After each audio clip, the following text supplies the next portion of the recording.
বর্তমান প্রেক্ষাপটে মুসলমানের করণীয়। আসলে বর্তমান প্রেক্ষাপটে আমরা অনেকটাই মাজলুম, ঠিক না বেঠিক? সারা দুনিয়াতে মুসলমানের চোখের পানি ঝরছে।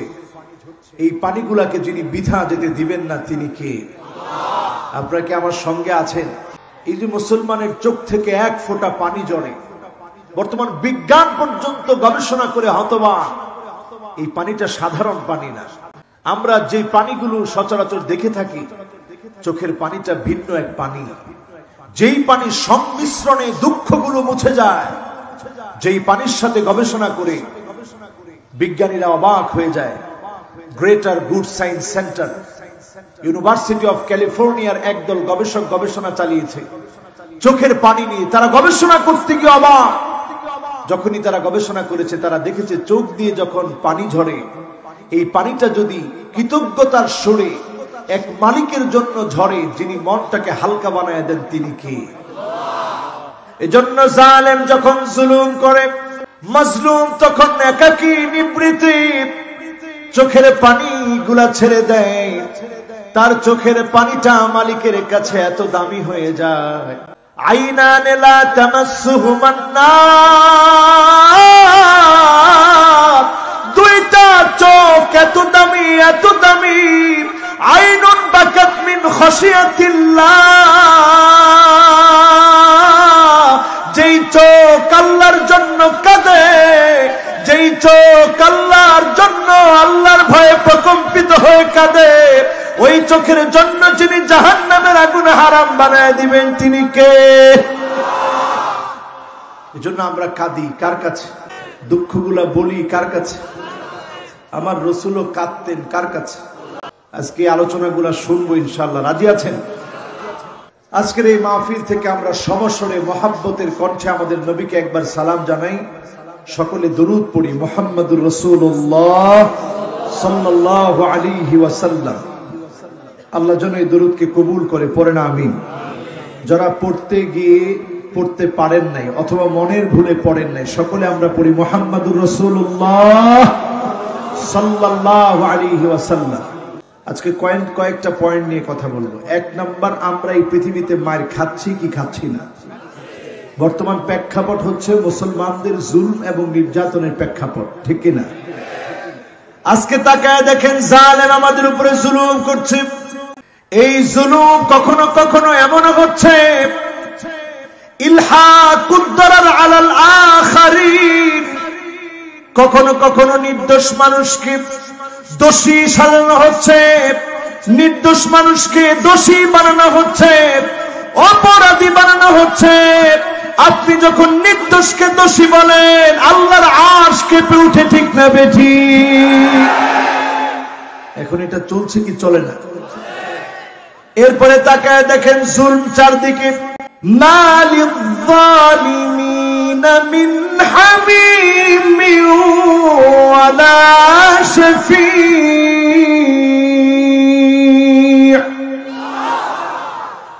জালেমদের জন্য কোনো বন্ধু নাই, জালেমদের জন্য কোনো শাফাআতকারী নাই। বর্তমান সারা পৃথিবীতে মুসলমানরা মাজলুম। এই অবস্থা আমাদেরকে বলে দিচ্ছে পিআরসি জরিপ। বর্তমান পৃথিবীর খ্রিস্টানদের জরিপ চালিয়ে দেখছে 2050 পর্যন্ত যদি পৃথিবীটিকে সবচেয়ে বেশি হবে মুসলমানদের সংখ্যা, ইসলাম হবে বিজয়ী। বলেন আল্লাহু আকবার। এজন্য এখন জুলুম কম হয় না বেশি হয়? আওয়াজ করে বলেন, কম হয় না বেশি হয়? আল্লাহ রাব্বুল আলামিন কোরআন কারীমের মধ্যে জানিয়ে দিচ্ছেন, ওয়ালা তাহিনু ওয়ালা তাহজানু ওয়া আনতুমুল আ'লাউন ওয়া আনতুমুল আ'লাউনা ইন কুনতুম মুমিনিন। এখন একটু চিন্তা করেন, আল্লাহ বলে দুশ্চিন্তা করো না, আল্লাহ বলেন টেনশন নিও না, আল্লাহ বলেন হয়রান হও না, পেরেশান হও না। যিনি তোমাদেরকে সবচেয়ে সেরা সবচেয়ে দামি বানায় দিবেন তিনি কে? ইন কুনতুম মুমিনিন, শর্ত মাত্র একটা, যদি তোমরা মুমিন হতে পারো যিনি তোমাদের হাতে বিজয় দিবেন তিনি কে? এখন বোঝা যায় আমরা আসলে মুমিন হতে পারি না। যদি মুমিন হতাম তাহলে অবশ্যই যিনি আমাদেরকে বিজয় দিতেন তিনি কে? এই আয়াতের শুরুর আয়াতটা দেখেন, সূরা আলে ইমরানের 139 নম্বর আয়াত তেলাওয়াত করলাম। এর সাবাক লক্ষ্য করেন, আগের আয়াতটা লক্ষ্য করেন, সিয়াক এবং সাবাকটা লক্ষ্য করেন। আগের আয়াতে আল্লাহ বলেন হাযা বায়ানুল লিন্নাস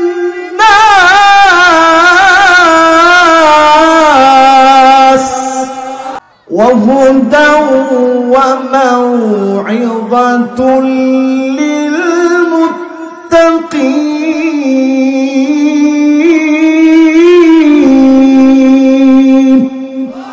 এই কোরআনটা হচ্ছে বায়ান সারা দুনিয়ার মানুষের জন্য।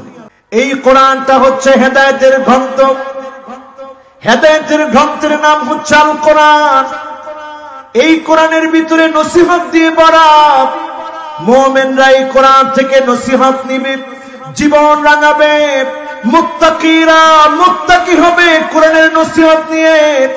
যখন আপনি মুত্তাকি হবেন, নসিহত নিবেন, মুমিন নিবে, মুমিন হবে, যিনি আপনাকে অবশ্যই বিজয় দান করে দিবেন তিনি কে? বিজয় ফর্মুলার 1 নম্বরে আসতে হবে ইস্তিখরাজুন নাস মিন ইবাদাতিন নাস ইলা ইবাদাতিল্লাহ। আপনি যদি বিজয় চান, আজকে থেকে সিদ্ধান্ত নিতে হবে আমি আল্লাহর ইবাদতের দিকে আছি না মানুষের গোলামির দিকে আছি। মানুষের গোলামি বাদ দিয়ে আল্লাহর গোলামি দাসত্ব যখন করবেন, যিনি অবশ্যই বিজয়ের পথ দেখায় দিবেন তিনি কে? এখন একটু মনে প্রশ্ন করেন তো, এই যে আমরা সমাজের ভিতরে মারামারি কাটাকাটি করি, দলাদলি করি, ইসলামটা খুব সহজ। ইয়াসসিরু ওয়ালা তুআসসিরু, সহজ করো কঠিন করো না। বাশশিরু ওয়ালা তুনাফফিরু, মানুষকে শুধু শুভ সংবাদ দাও, মানুষগুলোকে আর দূরে ঠেলে দিও না। আজকে যারা আমরা এখানে এসেছি বসেছি, আওয়ামী লীগ বুঝি না, বিএনপি বুঝি না, জাতীয় পার্টি বুঝি না, জামাত ইসলাম বুঝি না, চরমনাই বুঝি না, তাবলীগ বুঝি না। আমার পরিচয় যদি মুসলমান হয়, আমি যদি আল্লাহর কাছে সারেন্ডার করি, আমি গোলাম হব কার? কথা বলে না কার? গোলাম যদি আপনি আল্লাহর হন, তাহলে সব বাদ দিয়ে ইবাদত করবেন কার? আপনার তখন কথা হবে এটি, নেতার চাইতে দল বড়, দলের চাইতে আদর্শ বড়, আদর্শের চাইতে রাষ্ট্র বড়, রাষ্ট্রের চাইতে ইসলাম আমার কাছে কোটি কোটি গুণ বড়। ঠিক না বেঠি? এই থিওরিটা যদি সামনে নিয়ে আসেন, এরপরে এবার চিন্তা করেন ইসলামের জন্য আমি কি করছি, কি করা দরকার, কেন আমরা মার খাচ্ছি। আমরা ছিলাম জাহান্নামের দ্বার প্রান্তে। وكنتم على شفا حفرة من النار,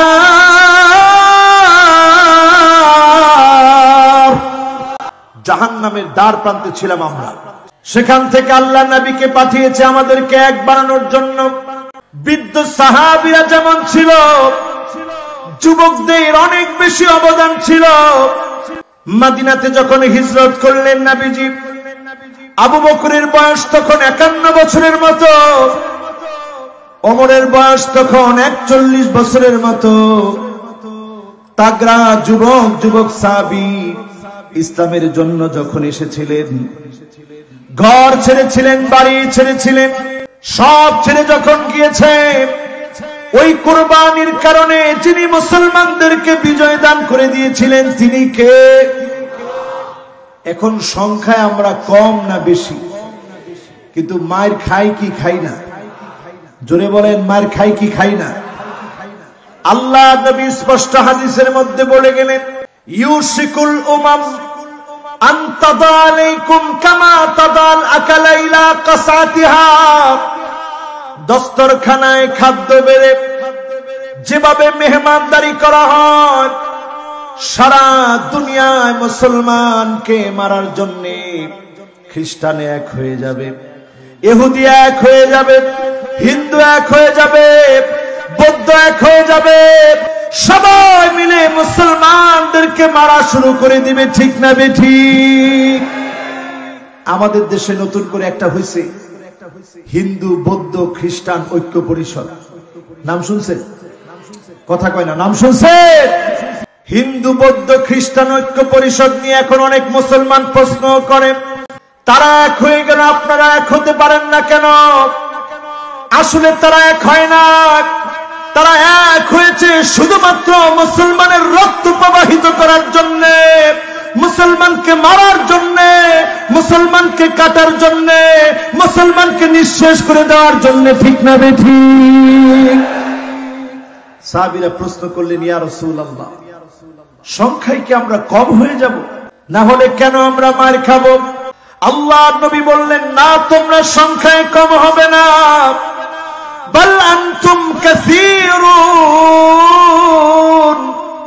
সংখ্যায় তোমরা বেশি হবে, তোমরা মার খাবে। জন্য এক নাম্বার কারণ হলো হুব্বুদ দুনিয়া, দুনিয়ার লোভ, দুনিয়ার তামাশা, দুনিয়ার ক্ষমতার লোভ, দুনিয়ার রাজনীতি, দুনিয়ার পচা গান্দা অপরাজনীতি সব তোমাদেরকে গিলে খাবে। ঠিক না বেঠিক? এই হুব্বুদ দুনিয়া এখন আমাদের কলিজার ভিতরে আছে না নাই? আল্লাহকুমুত তাকাসুর হাত্তা সুরতুমুল মাকাবির কাল্লা সাউফা তা'লামুন সুম্মা কাল্লা সাউফা তা'লামুন।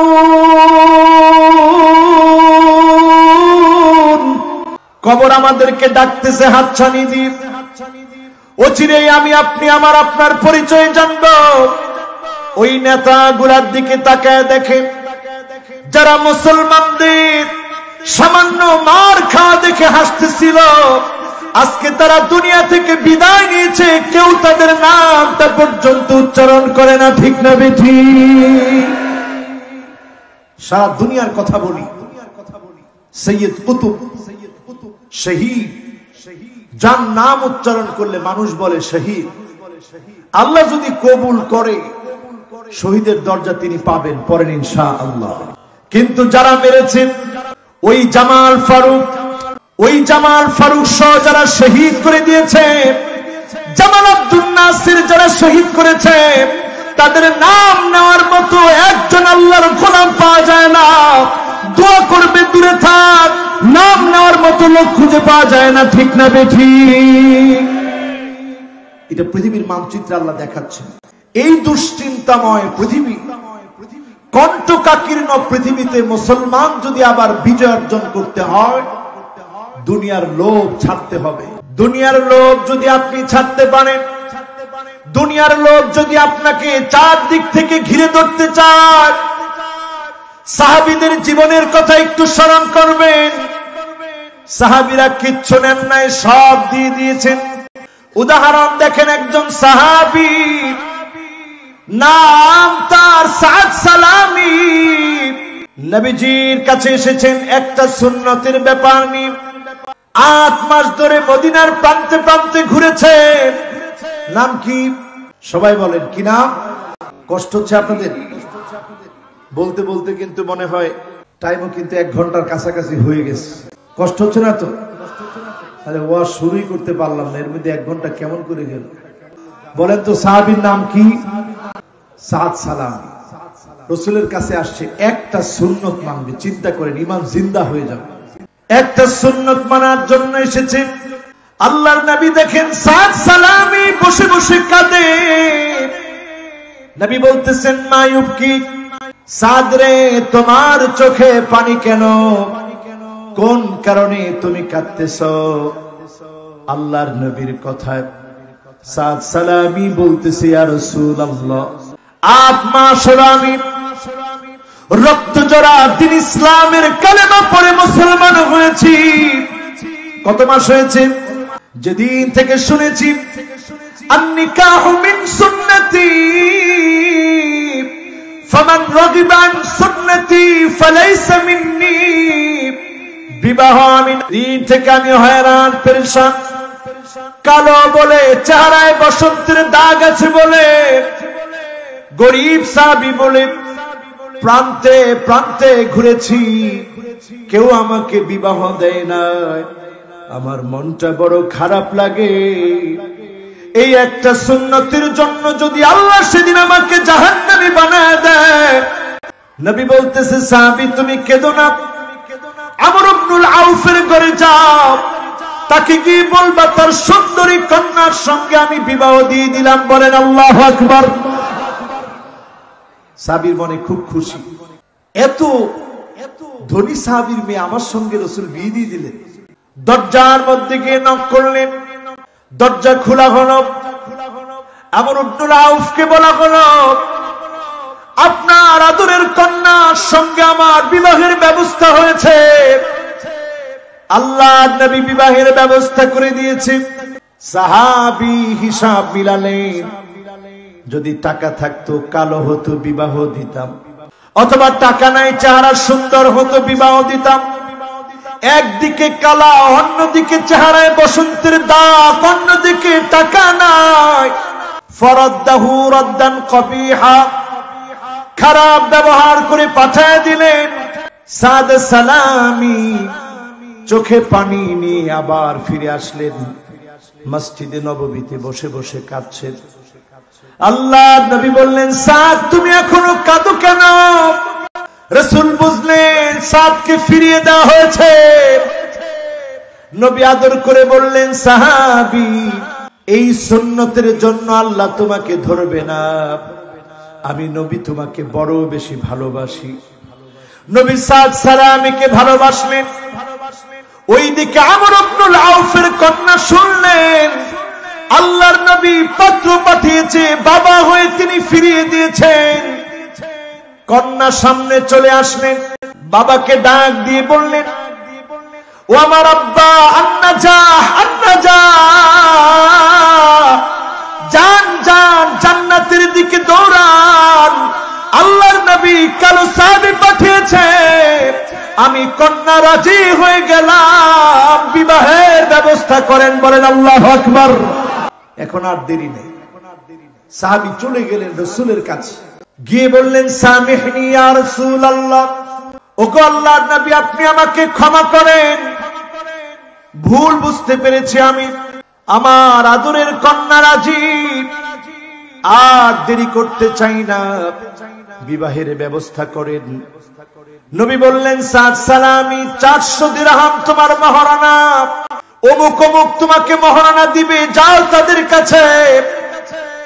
সাদ সালামী যখন গেলেন, ফাআতাহু ওয়া যাদাহু, তারা তো দিলেন বাড়িয়ে দিলেন, কারণ বিয়ে করবে। বাজারের দিকে সাদ সালামী চলে গেলেন।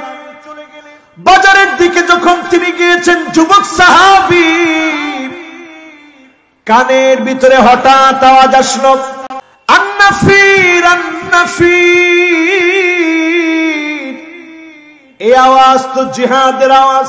এই আওয়াজ যখন আসলো, আর এক মুহূর্ত দেরি করলেন না, সাদ সালামী আকাশের দিকে তাকালেন, মাথা তুলে আকাশের দিকে দেখলেন, আল্লাহকে একটা ডাক দিয়ে বললেন, আল্লাহ আজকে আমার নবী জিহাদের ময়দানে যাবে, প্রাণান্তকর লড়াই করবে। আমি যদি পুষ্প কাননে বাসর আলিঙ্গনে থাকি, কেমন করে আল্লাহ আপনার কাছে জবাব দিব? আমি বিবাহ শাদী চাই না। তিনি তরবারি ক্রয় করলেন, বর্ম ক্রয় করলেন, জিহাদের ময়দানে চলে গেলেন। ঢাল নিয়ে তরবারি নিয়ে জিহাদের ময়দানে চলে গেলেন। কেউ জানে না, যিনি জানেন তিনি কে। প্রাণান্তকর লড়াই করছেন সাদ সালামী। হঠাৎ কাফেরের আঘাতে সাদ সালামি শহীদ হয়ে গেলেন, ওনার দেহটা পড়ে রইল। আল্লাহ নবী যখন খুঁজতেছেন, একটা পর্যায়ে তিনি দেখলেন কালো একটা হাত বের হয়। নবী দেখেই বুঝলেন এটা আমার সাদ সালামির হাত হবে। আমার সাদ সালামি তো আজকে বাসর রাতে থাকার কথা, স্ত্রীর গভীর মহব্বতের আলিঙ্গনে থাকার কথা। 8 মাস আমার সাদ সালামি ঘুরেছে বিবাহ করার জন্য। আমার সাদ এখানে কেমন করে আসলো? নবীজি তাকালেন, অবাক হলেন, চেহারাটা দেখলেন, চোখ থেকে জর জর করে মহব্বতের পানিগুলা নবী ছেড়ে দিলেন।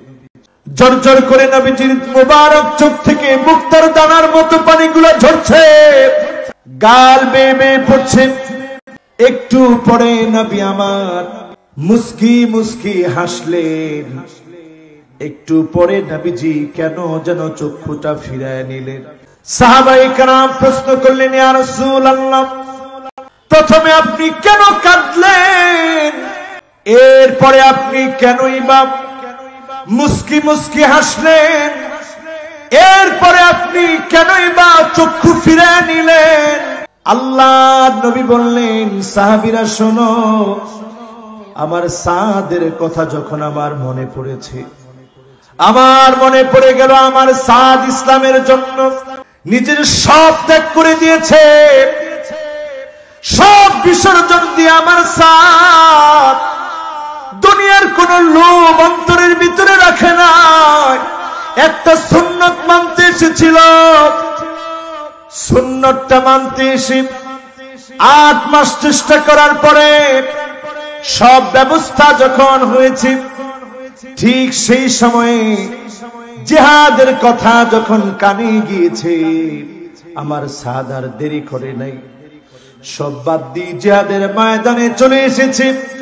এই কথা যখন আমি নবীর মনে পড়েছে, আমি নবী সাদের মায়ায় কেঁদে ফেলেছি, আর আমি মুস্কি হেসেছি। তখন ওয়াজাওয়াজনাহুম, আমি দেখেছি যখন আমার সাদের দিকে তাকিয়েছি, আমার সাদ শহীদ হয়েছে।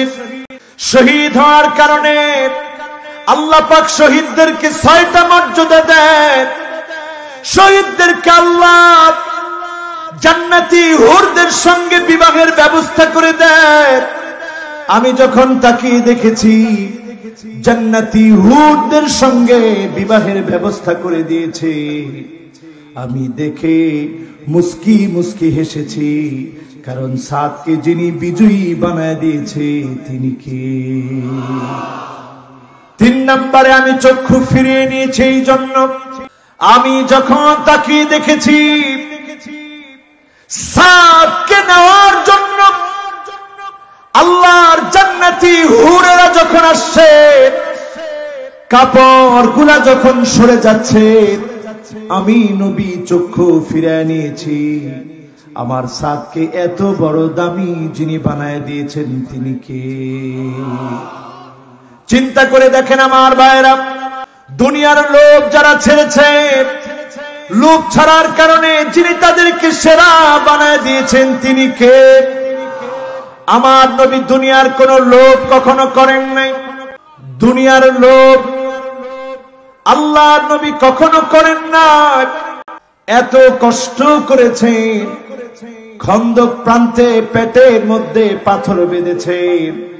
নবীর জীবনী পড়লে দেখা যায় প্রায় সময় সকাল বেলায় তিনি বের হয়ে যেতেন, আবার ফজরের নামাজ পড়ে জিকির আজকার করে তিনি যখন আসতেন, না খেয়ে তিনি যেতেন, আবার যখন ঘরে ফিরতেন জিজ্ঞাসা করতেন কি আছে। অনেক দিনই বলা হতো তেমন কোনো কিছুই নাই। আল্লাহর নবী না খেয়ে রোজা রেখে দিতেন। হযরত আনাসের মা বলেন, ওয়াকানা তান্নুরুনা ওয়া তান্নুরু রাসূলিল্লাহি সাল্লাল্লাহু আলাইহি ওয়াসাল্লাম মা, আমাদের আর রাসূলের চুলা ছিল পাশাপাশি। আমি তাকায় দেখতাম প্রায় প্রায় রাহমাতুল লিল আলামিনের চুলার ভিতরে কোনো আগুন নাই। একদিন চুলা জ্বললে আরেকদিন চুলার ভিতরে নবীর, জোরে বলেন আল্লাহু আকবার। দুনিয়ার লোক তিনি কি করবেন? যদি শুধু ওনার মনটার ভিতরে একটু কামনা আসতো, আল্লাহর নবী বলেছেন লাউ আরাদতু, যদি আমার মনটা চাইতো, কুলতু বলেন নাই, মুখে বলা দরকার হতো না, শুধু যদি আমার অন্তরের ভিতরে আসতো, লাসারাল উহুদ যাহাবা, গোটা উহুদ পাহাড়টাকে যিনি স্বর্ণ বানায় দিতেন তিনি কে? 7 কিলোমিটার লম্বা উহুদ পাহাড়, নবীজির মনটা চাইলেই যিনি স্বর্ণ বানায় দিতেন তিনি কে? এক নম্বরে আজকে তাকায় দেখেন আমরা মার খাই কেন? সৌদি আরবের প্রিন্স গুলার দিকে তাকায় দেখে, সব আজকে দুনিয়াদার মুসলিম দেশগুলার সম্রাটদের দিকে তাকায় দেখেন, মুসলিম দেশগুলার শাসকগুলার দিকে তাকায় দেখেন, দুনিয়াদার হওয়ার কারণে আজকে আমরা মার খাচ্ছি, ঠিক না বেঠিক?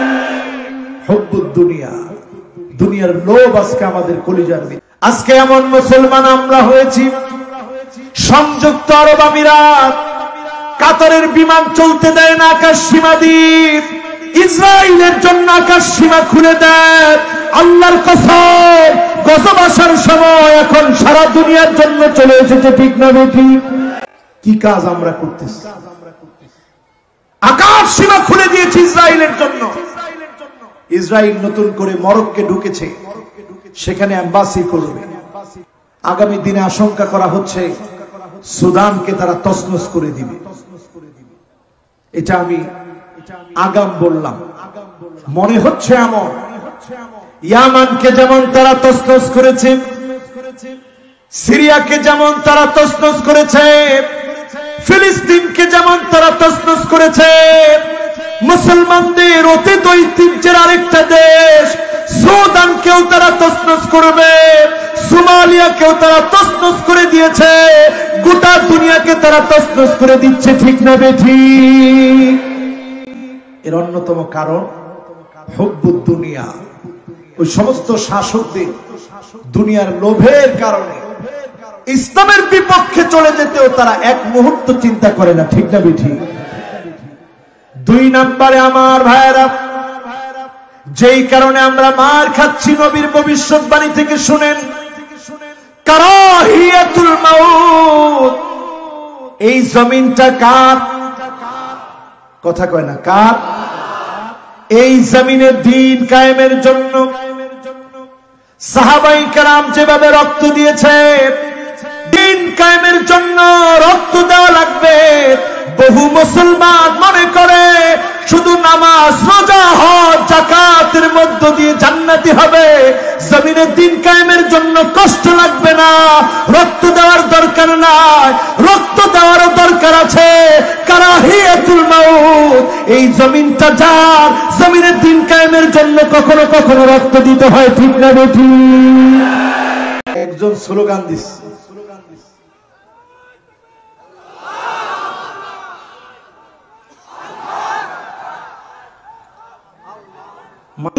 ইন্না সালাতি ওয়া নুসুকি ওয়া মাহইয়ায়া ওয়া মামাতি লিল্লাহি রাব্বিল আলামিন।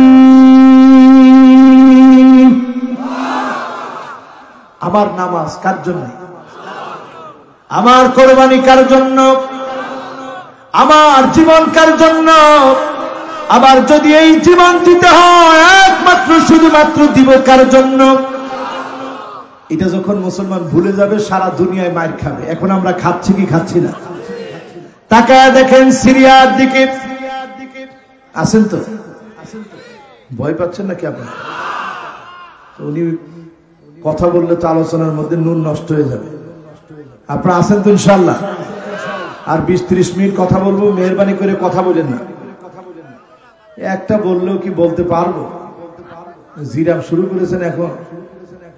আছেন তো আপনারা? আলহামদুলিল্লাহ, সবাই মনোযোগ নিয়ে শুনতেছে। আজকে কিছু আমরা ফর্মুলা বলবো, বলেন ইনশাআল্লাহ। বাঁচা লাগবে আমার নিজের, বাঁচা লাগবে আপনাদের সকলের। একজনও বাঁচতে পারবেন না। আযাব যখন আসবে, যিনি চতুর্দিক থেকে পাকড়াও করবেন তিনি কে? করোনা আসার পরে টের পান না? বলেন টের পান না? ইয়াউমা ইয়াফিরুল মারউ মিন আখিহি ওয়া উম্মিহি ওয়া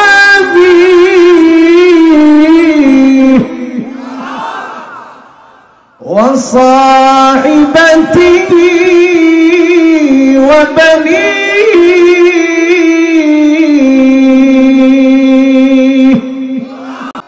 ভাই ভাই বলে আর কোনো লাভ নাই।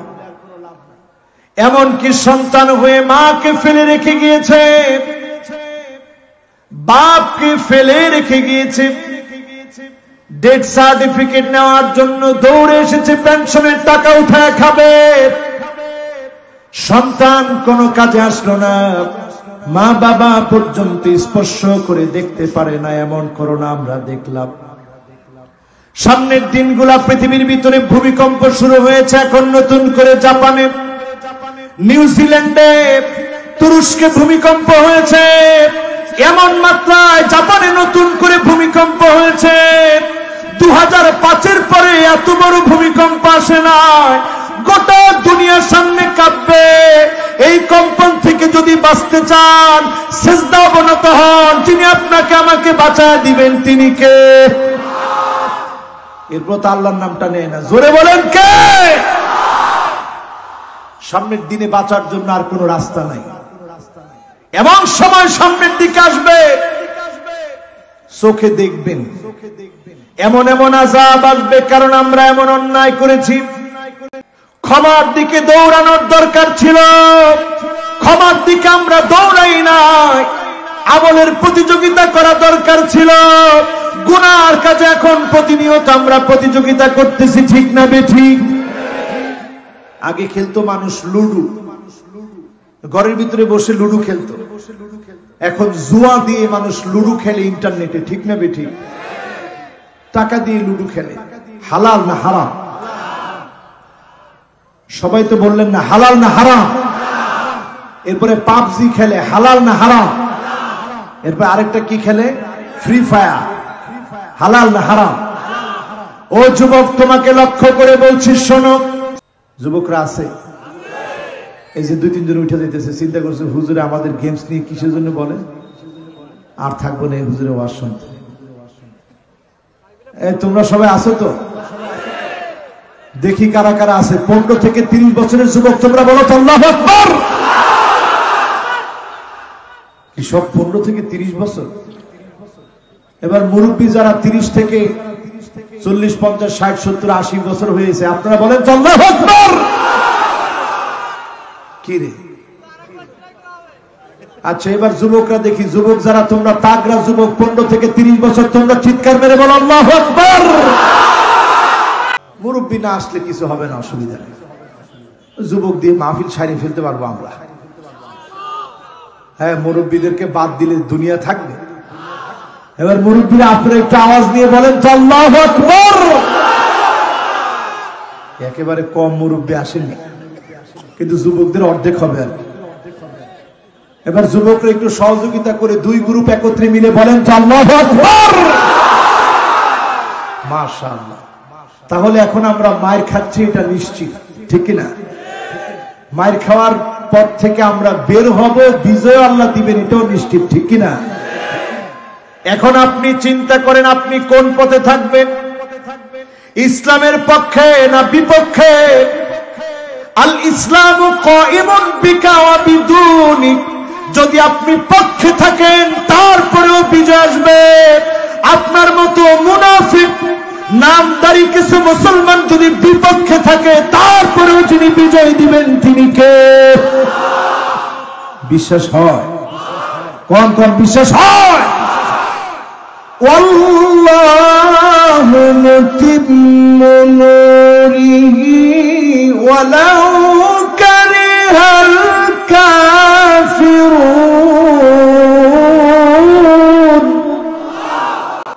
আপনি যদি নাও চান, আপনি যদি বিরোধিতা করেন, ইসলামের বিজয় যদি আপনার সহ্য না হয়, আপনি জেনে রাখেন অবশ্যই অবশ্যই যিনি ইসলামকে বিজয়ী করবেনই করবেন তিনি কে? আমার আপনার কাজ কি? ওয়ালাকিন ইজআল লাকা লাবিনাতুন ফি হাদা সারহিল আযীম, ইসলামকে প্রতিষ্ঠিত করার জন্য মাইর খেতে হবে, জুলুম নির্যাতন নিপীড়ন আসবে, এরপরও ইসলামের পথ থেকে এক চুল দূরে সরে যাওয়া যাবে না। ঠিক না বেঠিক?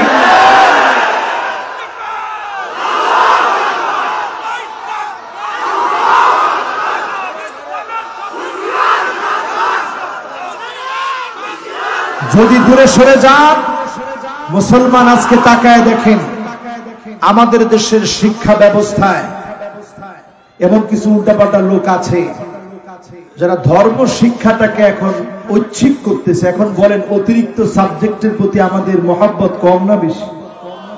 কথা বলেন, চিন্তা করে দেখেন মুসলমান, আজকে আমাদের কি ইসলাম থেকে যদি দূরে সরা যায়, ইহুদি খ্রিস্টান বৌদ্ধ তারা খুশি হয়ে যাবে, কিন্তু এমন একটা সময় আসবে যদি আলেম ওলামারা কথা না বলে, এমন একটা সময় আসবে যখন ইসলামের ঐতিহ্য মুছে দেওয়া হবে। ঠিক না ঠিক?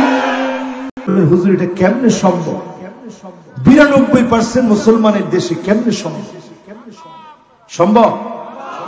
তাকায় দেখেন উজবেকিস্তানের দিকে, তুর্কমেনিস্তানের দিকে, কিরগিজস্তানের দিকে, তুর্কিস্তানের দিকে তাকায় দেখেন, যেই দেশগুলা হাফেজে হাদিসদের জন্মের দেশ, যেই দেশে ইমাম বুখারী জন্মগ্রহণ করেছিলেন, যেই দেশগুলাতে জগৎ বিখ্যাত হাফেজে হাদিসরা জন্মগ্রহণ করেছে, ওই দেশগুলার আলেম ওলামারা যখন কথা বলা বন্ধ করে দিয়েছে, হক কথা যখন জবান দিয়ে বলা বন্ধ করেছে, ওই দেশের উপর আল্লাহর গজব পড়েছে, ওই দেশগুলা থেকে ইসলামের ঐতিহ্য মুছে দেওয়া হয়েছে। ঠিক না বেঠিক? এখন আমরা যদি বাঁচতে চাই সামনের দিনে বিজয়ের জন্য, আজকে থেকে নিজেকে প্রস্তুত করা লাগবে। ইজআল লাকা লাবিনাতুন ফি হাদা সারহিল আযীম আইয়ুলকা ফিন নারি ফায়ুহাক, প্রয়োজনে আমাকে আগুনের ভিতরে ফেলে দিবে, প্রয়োজনে ফায়ুহাক আমার চামড়া পুড়ে ফেলবে, কিন্তু তারপরেও ইসলাম থেকে আমরা দূরে সরে যাব না। ঠিক না বেঠিক? যদি আমার ঈমানটা এমন হয়, আহাব্বু ইলাইহি মিন আইয়ারজিআ ইলাল কুফর, হাদিসটা বুখারীর মধ্যে এসেছে, ঠিক আমার হাতের সামনে বুখারীর মধ্যে এসেছে, হাদিস নাম্বার 128। বুখারীর ভিতরে যে হাদিসটি এসেছে, এই হাদিসের বক্তব্য থেকেও স্পষ্ট বোঝা যায়, সিদকান মিন কলবিহি, অন্তর থেকে যদি ঈমানের দাবিতে সত্যবাদী হন, হারামাহুল্লাহু আলাইহিন নার, যিনি শুধু দুনিয়ার বিজয় দিবেন না, জাহান্নামের আগুন আমার জন্য হারাম বানায় দিবেন, তিনি কে? রাজি আছেন মুসলমান? তাহলে ঈমান কেমন ঈমান? আগুনে ফেলে দিবে, তারপরেও কখনো বেঈমানি করা যাবে? হুজুর বুড়া হয়ে গেছে, এখন কি বেঈমানি করব? খবরদার, মান শাবা শাইবাতান ফিল ইসলাম, চুল পেকে যাবে, দাড়ি পেকে যাবে, মার খাবেন, জুলুম নির্যাতন সহ্য করবেন, এক চুল ইসলাম থেকে দূরে সরে যাবেন না। যিনি আপনাকে দিয়ে বিজয় দান করে দিবেন তিনি কে? এখন দুনিয়ার অবস্থা কি? আমরা অনেকটাই ভালো আছি। সারা দুনিয়ার অবস্থার দিকে তাকায় দেখেন, সিরিয়া মার খাচ্ছে 2011 থেকে, আজকে চলতেছে 2021। কত বছর শেষ? বলেন কত বছর? কত বছর? নবী বলেছেন সিরিয়া মায়ের খাবে 12 বছর। 10 বছর গিয়েছে, বাকি আছে কয় বছর? আওয়াজ করে না, কত বছর? এই 2 বছর, এগুলো একটু হিসাব করে মাথার ভিতরে বসান, কাজে লাগবে। ওরে বাবা, কালকের মাহফিল নোয়াখালী, আমি ওই চিন্তায় বাঁচতেছি না কালকে কিরাম করে নোয়াখালী যাব। এই যে মুরব্বী একজন চলে যাচ্ছে না, আসবেন আবার, তা কিছু করছে না তো, কত নাম্বার যাচ্ছেন তা দেখাই যান না, না উনি যাচ্ছে তো যাচ্ছে, আর কিছু বলবেন। আছেন তো আপনারা? আমার ভাইয়েরা, আমার বন্ধুরা, এবার পয়েন্টে চলে আসেন। সিরিয়া মার খাবে কত বছর? আমি এই ওয়াজগুলা বেশি করি দেখে নানা ধরনের ঝামেলা আমার উপরে। কি ঝামেলা হুজুর? এই সমস্ত ওয়াজ করা দরকার কি? আচ্ছা বলেন তো, এই যে 12 বছর যাবে, এটাকে আমি বলেছি না রসুল বলছি? আর আওয়াজ করে বলেন, আমি বলছি না রসুল বলছি? এখন আপনি আপনার ক্যালেন্ডার দিয়ে হিসাব মিলান। 2011-তে মার খাওয়া শুরু, আজকে 2021 চলে, 10টা বছর মার খেয়েছে, বাকি আছে কয় বছর? আর জোরে। এরপরে তাকায় দেখেন, সারা দুনিয়াতে অটোমান সাম্রাজ্যের শাসকেরা শাসন করেছে। একজন আতাতে, একজন মুনাফিক কামাল আতাতুর্কের নেতৃত্বে তুরস্ককে ধ্বংস করা হয়েছে, খিলাফতকে ভেঙে দেওয়া হয়েছে। আবার তুরস্ক গর্জে উঠবে, সারা দুনিয়ার মধ্যে মাথা চারা দিয়ে উঠবে, বলেন ইনশাআল্লাহ। এখন এই আলামত গুলা যখন সামনে আসতেছে, সামনে যখন এক এক করে আসছে, লুজান চুক্তি শেষ হয়ে যাবে, গোল্ডেন হর্ন বসফরাস প্রণালী পার হয়ে যাওয়ার সময় টাকা দিয়ে পে করে জাহাজগুলা যেতে হবে। ইউরোপের মাথার মধ্যে এখন আকাশ ভেঙে পড়তেছে। আগামীর দিনে গোটা পৃথিবীতে যিনি মুসলমানদেরকে নেতৃত্ব দিবেন তিনি কে? এই নেতৃত্বের আগে মুসলমানদেরকে অনেক সবর করা লাগবে। এখন কি পরিমাণ সবর মুসলমান করছে একটু তাকায় দেখেন। সিরিয়ায় মার খাচ্ছে মুসলমান, মিশরে মার খাচ্ছে মুসলমান, ফিলিস্তিনে মার খাচ্ছে মুসলমান, ইরাকে মার খাচ্ছে মুসলমান, বাগদাদে মার খেয়েছে মুসলমান, এমনকি তুর্কিস্তানের দিকে তাকায় দেখে, যেই দেশে ওই সিনজাং প্রদেশের ভিতরে উইগুরের মুসলমানদেরকে আটকে রেখে আমার মা বোনদেরকে বন্দা বানায় দিচ্ছে, যাতে করে মুসলমান একটা মা একটা বোন যেন সন্তান জন্ম দিতে না পারে, মুসলমান যেন জন্মগ্রহণ না করে। তোমরা মুসলমানকে আটকে রাখতে পারবে না, যিনি আগামী দিনে বিজয় দিবেন তিনি কে? কারণ আমার রাসূল বলে গিয়েছেন, ইল্লা আদখালাহুল্লাহু কালিমাতাল ইসলাম। আবার সময় আসবে, কালেমার পতাকা উড়বে উড়বে, প্রত্যেকটা বাড়িতে উড়বে, কোন জালেম আটকায় দিতে পারবে না, আটকে রাখতে পারবে না, ঠিক না বেঠিক? এখন এই কালেমার পতাকা উড়াবে কে? ওই সমস্ত মানুষেরা উড়াবে। বাদা আল ইসলামু গরীবান ওয়া সায়াউদু গরীবান তুবা লিল গুরাবা। যারা নিজেদেরকে ব্যতিক্রম বানিয়েছে, 8-10টা যুবক যা করে, ইসলাম যে যুবক মানে সে তা করতে পারে না, ঠিক না বেঠিক? এখন এরকম ব্যতিক্রম মানুষের সংখ্যা কম না বেশি? আমাদের দেশে টাকুর উপরে যদি কেউ প্যান্ট পরে, হ্যাঁ মনে হয় কোন দল করে, তাহলে কিসের জন্য টাকুর উপরে প্যান্ট পরবে? এরকম মূর্খ আছে না নাই? জোরে বলেন আছে না নাই? কত বড় মূর্খ এখন আমাদের দেশে বসে আছে। টাকুর উপরে প্যান্ট পরলে আমরা মনে করি কোন দল করে মনে হয়, জন্য টাকুর উপরে প্যান্ট পরছে। টাকুর উপরে প্যান্ট দিয়ে যদি আপনি কোন দল নির্বাচন করতে চান, তাহলে বুঝতে হবে এরা রাসূলুল্লাহর উম্মত, ঠিক না বেঠিক? টাকুর উপরে পায়জামা দিয়ে যদি কোন দল নির্বাচন করতে চান, তাহলে বুঝতে হবে এরা রাসূলুল্লাহর উম্মত, ঠিক না বেঠিক? লুঙ্গি থাকবে টাকুর নিচে না উপরে? এবার আপনি নবীর উম্মত, খেয়াল করে শুনবেন, ধ্যান দিয়ে শুনবেন। কাফেররা আজকে সফল হয়েছে, ঘরে ঘরে হাই হ্যালো ঢুকিয়ে দিয়েছে। মোবাইলটা ধরে আপনি হ্যালো বলেন, সালাম দেওয়ার কথা ভুলে গেলেন। ঘরের ভিতরে প্রবেশ করেছেন, স্ত্রীকে সালাম দেন না, সন্তানকে সালাম দেন না। নামাজের সময় যায় আপনার কলিজার ভিতরে কোনো দাগ কাটে না। চ্যানেল ঘুরাচ্ছেন, তাদের রঙিন ঢঙিন সিনেমাগুলো আপনি দেখছেন, যারা আমার মুসলমানদেরকে মারে তাদের চ্যানেলগুলা ঘুরায় ঘুরায় দেখতেছেন, আপনি সত্যিকার মুসলমান হতে পারেন না, ঠিক না ঠিক? এরপরে দেখবেন তাকায়া যুবকদের হাতে হাতে এখন ব্রেসলেট পড়া, এরকম যুবক আছে না নাই? যুবকরা দেখবেন এত লম্বা চুল রাখে, এক চোখ বন্ধ এক চোখ ঠিক আছে। দাজ্জালের চোখ কয়টা? কথা কয় না, কয়টা? এই এক চোখ এখন যুবকদের কাছে ফ্যাশন হয়ে দাঁড়িয়েছে। যুবকেরা এক চোখ দেখে রাখে, চুল কেটে এক চোখকে ফ্যাশন হিসাবে রেখেছে। নায়ক দেখবেন সালমান খান 2 আঙ্গুল দেখায়, নায়িকা এখন 2 আঙ্গুল দেখায়। 2 আঙ্গুল শয়তানের সিংহের নাম। আমরা মুসলমান 2 আঙ্গুল দেখাবো না, আমরা মুসলমান 4 আঙ্গুল দেখাবো। আমরা বলবো নাসরুম মিনাল্লাহ ওয়া ফাতহুন করিব। যিনি সাহায্য করবেন তিনি আমার আল্লাহ, আগামীর দিনে যিনি বিজয় দান করবেন তিনি কে? 2 আঙ্গুল না 4 আঙ্গুল? সবাই দেখান কয় আঙ্গুল? দেখবেন রজব তাইয়েব এরদোগান আপনাদের প্রিয় নেতা, তিনিও 4 আঙ্গুল দেখায়। কয় আঙ্গুল দেখায়? এই 4 আঙ্গুলের অর্থ হচ্ছে নাসরুম মিনাল্লাহ ও ফাতহুন করিব। সাহায্য আসবে আল্লাহর পক্ষ থেকে, যিনি বিজয় দিবেন তিনি কে? এবার হিসাব আরো মিলায় নিয়ে যান আমার ভাইরা, কেমন অবস্থা সামনে হবে।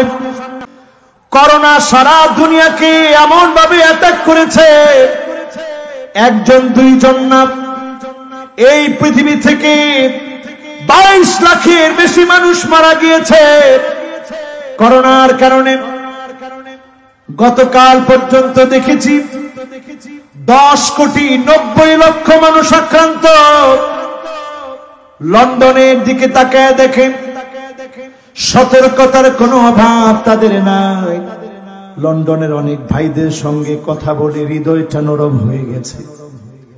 আমাকে বলতেছে হুজুর দোয়া করবেন, চিকিৎসা নেওয়ার মতো হসপিটালে জায়গা নাই, অ্যাম্বুলেন্সে করে করে চিকিৎসা দেওয়া হচ্ছে। মানুষ মারা যাওয়ার পরে লাশ 5 দিন 6 দিন পর্যন্ত পড়ে আছে, ধরার মতো কেউ নাই, দাফন করার মতো জায়গা নাই। এই যে অবস্থা এখন লন্ডনে, ভয়াবহ অবস্থায় আমেরিকার, ভয়াবহ অবস্থা ব্রাজিলে, আমার পাশের ইন্ডিয়ার ভয়াবহ অবস্থা। এই অবস্থায় যিনি আমাদেরকে ভালো রেখেছেন তিনি কে? এমনকি কাবাতে নামাজ পড়তে হলে আগে থেকে এখন ইন্টারনেটে আপনার নাম ঠিকানা দিয়ে অনুমতি নিতে হয়, তারপরে যেতে হয়। আল্লাহর ঘরটা পর্যন্ত এখন আগের মতো আর সবার জন্য উন্মুক্ত না।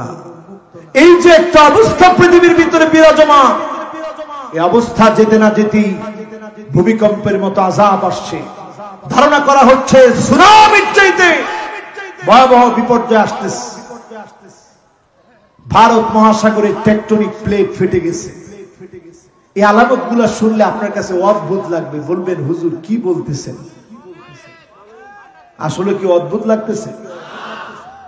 করোনা যেভাবে হঠাৎ করে এসে, সবাই আছেন তো ইনশাআল্লাহ? জোরে একটা তাকবীর দেন না, বলেন আল্লাহু আকবার। এখনো কাজ, কি কি কাজ করলে বিজয় দিব সংক্ষিপ্ত বলবো ইনশাআল্লাহ। কে বিজয় দিবে? জোরে কোন কে? আমার আপনার কার্যক্রম কি সেদিকে যাব? আগে তাকায় দেখে সাদা গম্বুজওয়ালা মসজিদটা প্রস্তুত হয়ে আছে, যেই মসজিদে আল্লাহ ঈসা আলাইহিস সালামকে পাঠিয়ে দিবেন। বলেন আল্লাহু আকবার। তার মানে আমাদের চিন্তা যিনি দূর করায় দিবেন তিনি কে? বিজয় যিনি দান করবেন তিনি কে? বিজয় প্রত্যাশী মুসলমান আজকে থেকে নিয়ত করেন আপনি কোন দলের। আপনি যদি দাজ্জালের দলে থাকেন আপনি ঘুমাতে পারেন, আর যদি আপনি বিজয়ের পক্ষে থাকেন আর ঘুমানোর সুযোগ নাই। এমন সময় আসবে বিকট আওয়াজ হবে, 70,000 মানুষের কানের পর্দা ফেটে যাবে, 70,000 মানুষের চোখের দৃষ্টি শেষ হয়ে যাবে, জবানের শক্তি শেষ হয়ে যাবে। একমাত্র তারা বাঁচবে যারা সিজদায় পড়ে পড়ে আল্লাহকে ডাকবে, তাদেরকে যিনি হেফাজত করবেন তিনি কে? কি মনে করলেন? এই করোনা আসছে পরে সবাই একটা দোয়া মুখস্থ করে নিছেন, বলেন তো দোয়াটা কি? কয় না দোয়াটা কি? ও জামাই বলেছে, আপনারা কেউ জানেন না? একটু সবাই বলেন তিনি জোরে বলেন আল্লাহুম্মা। একজন কয় হুজুর শিখেছিলাম কিন্তু এখন ছুটে গেছে। ও সবাই শিখেছেন কিন্তু এখন ছুটে গেছে আর কি, কারণ এখন তো হুজুর করোনা নাই। এটা করোনার দোয়া না, শুধু এটা সমস্ত রূপ থেকে হেফাজতের জন্য আপনারা পড়বেন। মানুষের অনেক সময় মাথায় ডিস্টার্ব হয় কি হয় না? হঠাৎ করে প্রেসার বেড়ে যায় কি যায় না? এই সকল অসুস্থতার জন্য এই দোয়াটা পড়বেন, যিনি হেফাজত করবেন তিনি কে? চিন্তা করেন করোনা থেকে বাঁচার জন্য যেমন এই দোয়াটা আমরা মুখস্থ করেছি, আল্লাহুম্মা ইন্নী আউযু বিকা মিনাল বারাসি ওয়াল জুনুনি ওয়াল জুযামি ওয়া মিন সাইয়্যিল আসকাম। যদি আগামী দিনে বাঁচার জন্য আমাদের আপ্রাণ চেষ্টা থাকে, সূরা কাহফের 10টা আয়াত মুখস্থ করেন। যদি না করেন ফিতনায় পড়ে যাবেন, 10টা আয়াত পড়লে যিনি ফিতনা থেকে বাঁচাবেন তিনি কে? যুবকদের কথা আছে না সূরা কাহফে, গর্তের ভিতরে গিয়ে ঘুমাইছিল। এবার আমি নিজের চোখে ওই গর্তটা দেখে আসি। আমি ওই গর্তের কাছে গিয়ে চিন্তা করলাম, আল্লাহ, শুধু যুবকগুলো গর্তের মধ্যে ঘুমিয়েছে, এটা তোমার কাছে এত পছন্দ লাগলো? দাকিয়ানুসের মতো জালেমকে আল্লাহ তুমি মূলোৎপাটন করে দিলা, যে আল্লাহ যুবকদের ঘুম এতটুকুন কোরবানির ভিতরে বরকত দিয়া 309 বছর বাঁচি, 309 বছর ঘুম পড়ি, গোটা একটা সাম্রাজ্যের পরিবর্তন করে দিই, তাওহীদের বীজ বপন করে দিই, আল্লাহর কালেমাকে বিজয়ী করতে পারেন তিনি কি? আজকে যদি যুবকরা এখান থেকে সিদ্ধান্ত নেই ওই দাকিয়ানুসের বিরুদ্ধে, যুবকেরা যেভাবে তাদের চেষ্টা অনুযায়ী আল্লাহকে ডেকে গুহার মধ্যে আশ্রয় নিয়েছিল, আজকে যদি আমি আমাকে জাগ্রত করি আল্লাহর জন্য, দিন কায়েমের জন্য, জমিনে নামাজ প্রতিষ্ঠা করার জন্য যদি সিদ্ধান্ত নিতে পারি, ওই দাকিয়ানুসের বিরুদ্ধে যুবকদেরকে যিনি বিজয় দিয়েছিলেন তিনি কে? আজকেও যিনি আমাদেরকে বিজয় দিবেন তিনি কে? এমন সময় সামনে আসতেছে, কাখারাজাতিন মানজুমাতিন মিনাস সিলক। ইমাম মাহদী যেদিন চলে আসবে, এরপরে একটার পর একটা দানা, মালার একটা দানা ছিঁড়ে গেলে যেমন টাস টাস করে পড়তে থাকে, একটার পর একটা দানা পড়বে, কেউ আটকাতে পারবে না। মানুষ চোখে দেখবে ওই আযাব থেকে যিনি আমাদেরকে বাঁচাবেন তিনি কে? সেই সময়ে ইমাম মাহদী মাকাম ইব্রাহিমের সামনে আত্মপ্রকাশ করবে। ইমাম মাহদীকে দেখে লোকেরা বলবেন বায়াত দেন, বায়াত দেন। সেই সময়ে ইমাম মাহদী বায়াত দিতে যাবেন না। মানুষ বলবে আপনাকে প্রয়োজনে আঘাত করব, বায়াত না নিয়ে ছাড়ব না, বিজয়ের জন্য লড়ব, কালেমার বিজয় না হওয়া পর্যন্ত পথ ছাড়ব না। বলেন আল্লাহু আকবার। সে বিজয়কে আমরা চাই? বলেন সে বিজয়কে আমরা চাই? এখন মনে করেন আমেরিকা থেকে 10 বছর পরে একজনের সন্তান আসবে, বাবারে ফোন দিস, আব্বা 10 বছর পরে আসতেছে, বাবা এখনো ঘুমায় আছে। সন্তান আসবে সকাল 9টায়, বাবার ঘুম ভাঙছে 8টায়। সন্তানের জন্য গাড়ি পাঠায় নাই, বাড়ি রেডি করে নাই, রান্না বান্না করে রাখে নাই। সন্তান খুশি না বেজার? কথা কয় না, খুশি না বেজার?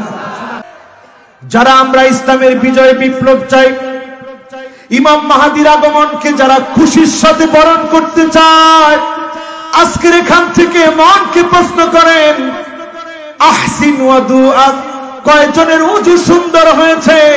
কয়জন নামাজের জন্য প্রস্তুতি নিয়েছেন? কয়জন দাওয়াতি কাজ করেছেন? মানিক বাররাল্লাহ, কয়জনের পা আল্লাহর জন্য ধুলায় দূষিত হয়েছে? কয়জন দিনের জন্য পরীক্ষা দিয়েছেন? যদি আপনি এই কাজগুলো করতেন, যিনি বিজয় দিতেন তিনি কে? এখন এই কাজ তো আমরা করি না, খালি এই ওয়াজ শুনতে আমাদের ভালো লাগে। কিন্তু আলহামদুলিল্লাহ আমি আমার অনেক যুবককে পেয়েছি যে যুবকেরা ইমাম মাহাদির ওয়াজ শোনার পরে জীবন পরিবর্তন করে ফেলছে। ঠিক না বেঠিক?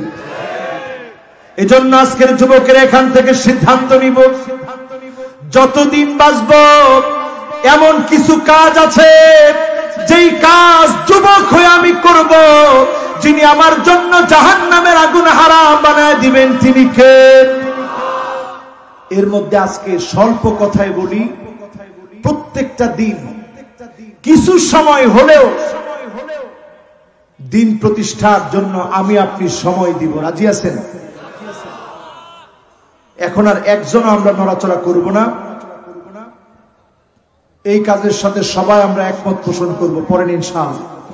মান বাররাত কদামাহু ফি সাবিলিল্লাহ, জমিনে দিন কায়েমের জন্য, দিন কায়েমের জন্য চিন্তা করা লাগবে। দিন কায়েমের জন্য ঘুমাতে গিয়েও চিন্তা করবেন কতটুকু কাজ আমি করেছি, আমার কাজগুলো হচ্ছে কিনা। এই চিন্তা নিয়ে যখন আপনি ঘুমাবেন, যদি আপনি দৈনিক সামান্য সময় দিন কায়েমের জন্য দেন, যিনি আপনার জন্য জাহান্নামের আগুন হারাম বানায় দিবেন তিনি কে? অনেকে কিছু হলেই বলে এত কিছু হলে তোমাদের বিজয় কই, বলে না? আর মুসলমান একটু মার খাইলে খিটখিট করে হাসে, খাইলি তো মার, কয় সব জায়গায় মার খায়। এই যে আপনি কথাটা বললেন, সব জায়গায় মার খায়, এই টিটকারি করার সাথে সাথে আল্লাহ খুশি না বেজার? আল্লাহ আপনাকে স্পষ্ট জানায় দিচ্ছে, লা তাফরাহ ইন্নাল্লাহা লা ইউহিব্বুল ফারিহিন। তোর হাসি বন্ধ করে ফেল, তোর হাসি বেশি দিন টিকবে না। মুমিনদের বিজয় হবে, তুই আটকে দিতে পারবি না। ঠিক না বেঠিক?